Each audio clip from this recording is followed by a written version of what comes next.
Hello and welcome to our new investment strategy update. The bumpy road to disinflation just turned bumpier. As high interest rates trickle through into the economy, how is financial stress affecting the outlook? Authorities' swift action has done much to safeguard financial stability, but inflation is still too high for comfort. And that's why central banks have raised interest rates again, despite turmoil in the banking sector.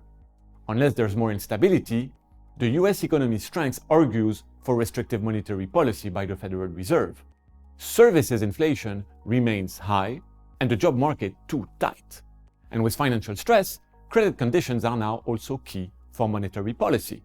Commercial bank lending standards will be stricter, slowing consumption and private investment further, bringing rates close to a peak and leaving less work for the Fed.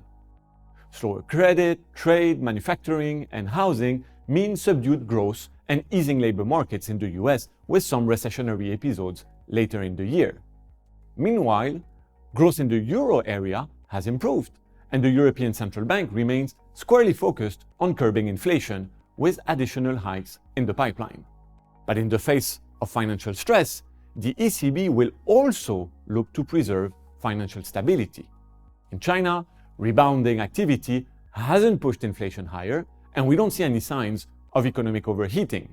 We expect growth to surpass authorities' official target and reach around 5.5% this year. In Japan, historic wage rises should push its central banks towards somewhat stricter monetary policy under the new governor. With financial stress and geopolitics feeding uncertainties, the global outlook looks challenging. And while central banks need to maintain pressure to tame inflation, we are approaching peak monetary policy in the US and Europe, with rate cuts largely a story for 2024. Let's now hear from Stéphane how to invest in this environment. Until recently, investors worried about inflation and recessions. Now, all eyes are on financial stability. Central banks have trickier decisions to make, and markets have entered a new phase, where any fresh economic or financial weaknesses will intensify volatility. For this reason, we keep a balanced portfolio positioning. In equities, we favor economies where growth could surprise positively, such as China, Japan, and emerging markets, as well as value stocks and defensive sectors such as healthcare.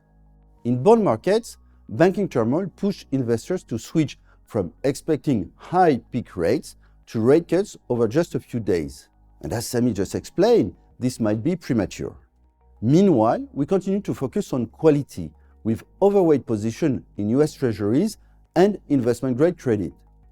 We have taken profit on Treasury inflation-protected securities as we see headline inflation declining significantly by year-end. In currency markets, we expect the US dollar to depreciate against the euro and the Japanese yen. In contrast, the yen looks like a compelling haven. We continue to overweight macro strategies in alternative asset classes as they help improve portfolio diversification in periods of high volatility. Finally, we have raised cash and we look to deploy it once the path of interest rates and financial stability is clearer. As Samy highlighted earlier, authorities' decisive measures have restored some calm. This being said, we cannot rule out other fragilities emerging after such a rapid rise in interest rates.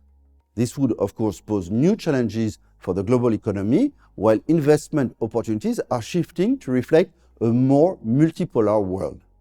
Right now, that is visible in the different stages of the economic and monetary policy cycles in the US, Europe, and Asia. We continue to monitor the situation very closely, prudently taking advantage of portfolio opportunities wherever possible. Thank you very much for watching.